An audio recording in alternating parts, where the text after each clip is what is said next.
The 4,000,000, The Furnished Room, by O.Henry. Restless, shifting, fugacious as time itself is a certain vast bulk of the population of the red brick district of the lower West Side. Homeless, they have 100 homes. They flit from furnished room to furnished room. Transients forever. Transients in abode. Transients in heart and mind. They sing Home Sweet Home in ragtime. They carry their lyre and penate in a bandbox. Their vine is entwined about a picture hat. A rubber plant is their fig tree. Hence the houses of this district, having had 1,000 dwellers, should have 1,000 tales to tell, mostly dull ones, no doubt. But it would be strange if there could not be found a ghost or two in the wake of all these vagrant guests. One evening after dark, a young man prowled among these crumbling red mansions, ringing their bells. At the 12th he rested his lean hand-baggage upon the step and wiped the dust from his hat-band and forehead. The bell sounded faint and far away in some remote hollow depth. To the door of this, the 12th house, whose bell he had rung, came a housekeeper who made him think of an unwholesome surfeited worm that had eaten its nut to a hollow shell and now sought to fill the vacancy with edible lodgers. He asked if there was a room to let. "Come in," said the housekeeper. Her voice came from her throat. Her throat seemed lined with fur. "I have the 3rd floor back, vacant since a week back. Should you wish to look at it?" The young man followed her up the stairs. A faint light, from no particular source, mitigated the shadows of the halls. They trod noiselessly upon a stair carpet that its own loom would have forsworn. It seemed to have become vegetable, to have degenerated in that rank, sunless air to lush lichen or spreading mosses that grew in patches to the staircase and was viscid under the foot like organic matter. At each turn of the stairs were vacant niches in the wall. Perhaps plants had once been set there in them. If so, they had died in that foul and tainted air. It may be that statues of the saints had stood there, but it was not difficult to conceive that imps and devils had dragged them forth in the darkness and down to the unholy depths of some furnished pit below. "This is the room," said the housekeeper, from her furry throat. "It's a nice room. It ain't often vacant. I had some most elegant people in it last summer, no trouble at all, and paid in advance to the minute. The water's at the end of the hall. Sprowls and Mooney kept it 3 months. They done a vaudeville sketch. Miss Bretta Sprowls, you may have heard of her. Oh, that was just the stage names. Right there over the dresser is where the marriage certificate hung, framed. The gas is here, and you see there is plenty of closet room. It's a room everybody likes. It never stays idle long." "Do you have many theatrical people rooming here?" asked the young man. "They comes and goes. A good proportion of my lodgers is connected with the theatres. Yes, sir, this is the theatre district. Actor people never stays long anywhere. I get my share. Yes, they comes and they goes." He engaged the room, paying for a week in advance. He was tired, he said, and would take possession at once. He counted out the money. The room had been made ready, she said, even to towels and water. As the housekeeper moved away, he put, for the 1,000th time, the question that he carried at the end of his tongue. "A young girl, Miss Vashner, Miss Eloise Vashner, do you remember such a one among your lodgers? She would be singing on the stage, most likely. A fair girl, of medium height and slender, with reddish gold hair, and a dark mole near her left eyebrow." "No, I don't remember the name. Them stage people has names they change as often as their rooms. They comes and they goes. No, I don't call that one to mind." No, and always no. 5 months of ceaseless interrogation, and the inevitable negative. So much time spent by day in questioning managers, agents, schools, and choruses. By night among the audiences of theatres from all-star casts down to music halls so low that he dreaded to find what he most hoped for. He, who had loved her best, had tried to find her. He was sure that since her disappearance from home this great water-girt city held her somewhere. But it was like a monstrous quicksand. shifting its particles constantly, with no foundation, its upper granules of today buried tomorrow in ooze and slime. The furnished room received its latest guest with a first glow of pseudo-hospitality, a hectic, haggard, perfunctory welcome, like the spacious smile of a demi-rep.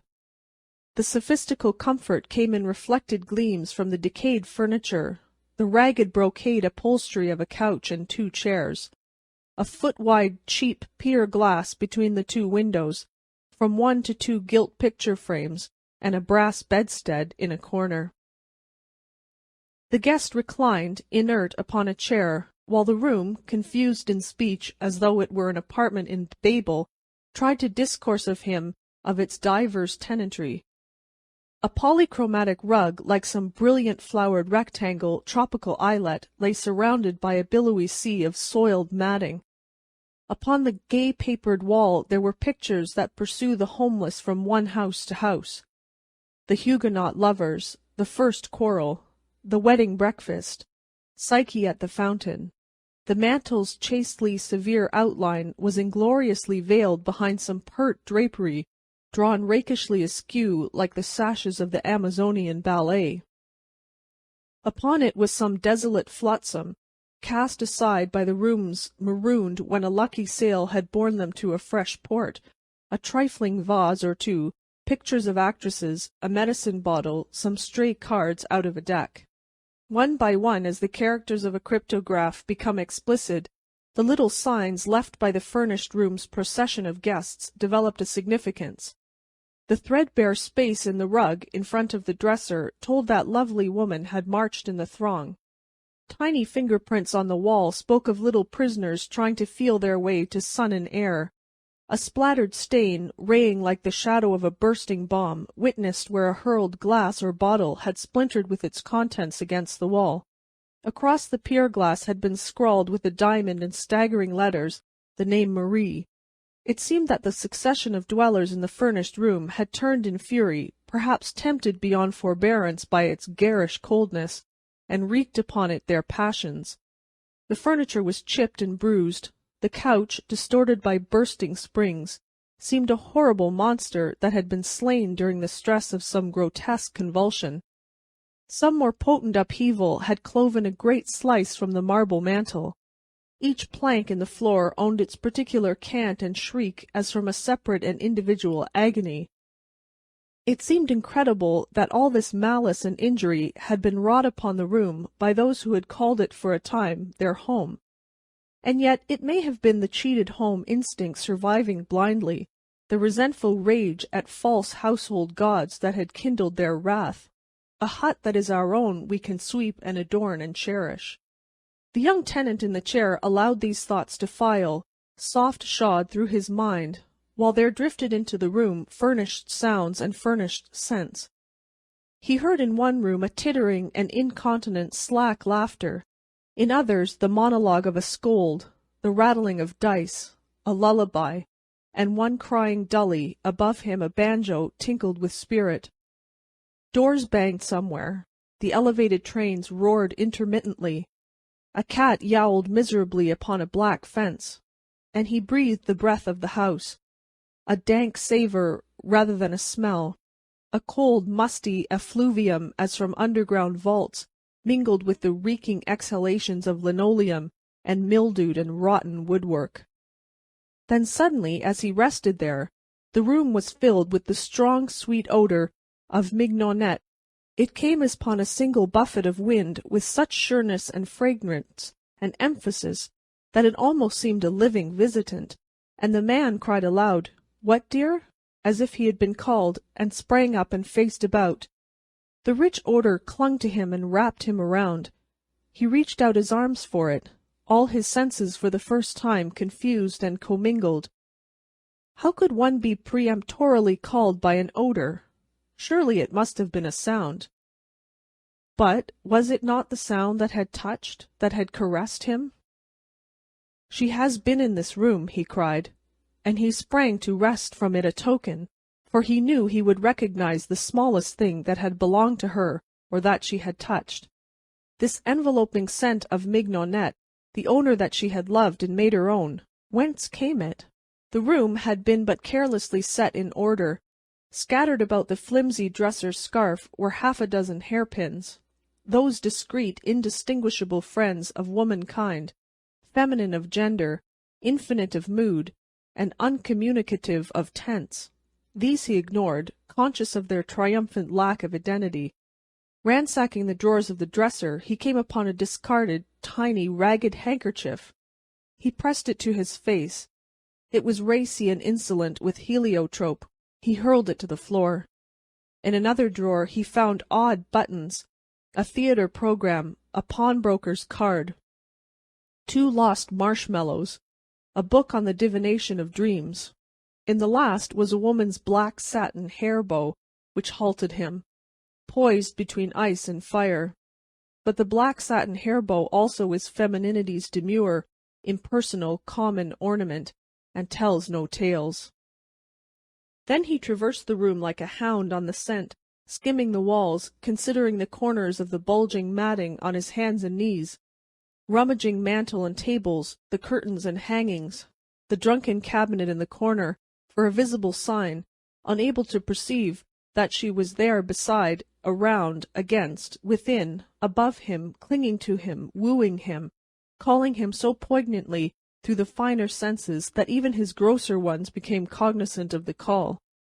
Once again he answered loudly, "Yes, dear," and turned, wild-eyed, to gaze on vacancy, for he could not yet discern form and color and love and outstretched arms in the odor of mignonette. O God, whence that odor? And since when have odors had a voice to call? Thus he groped. He burrowed in crevices and corners, and found corks and cigarettes. These he passed in passive contempt, but once he found in a fold of the matting a half-smoked cigar, and this he ground beneath his heel with a green and trenchant oath. He sifted the room from end to end. He found dreary and ignoble small records of many a peripatetic tenant, but of her whom he sought, and who may have lodged there, and whose spirit seemed to hover there, he found no trace. Then he thought of the housekeeper. He ran from the haunted room downstairs, and to a door that showed a crack of light. She came out to his knock. He smothered his excitement as best he could. "Will you tell me, madam," he besought her, "who occupied the room I have before I came?" "Yes, sir, I can tell you again. 'Twas Sprowls and Mooney, as I said. Miss Bretta Sprowls it was in the theatres, but Miss Mooney she was. My house is well known for respectability. The marriage certificate hung, framed, on a nail over—" "What kind of a lady was Miss Sprowls? In looks, I mean." "Why, black-haired, sir, short and stout, with a comical face. They left a week ago Tuesday."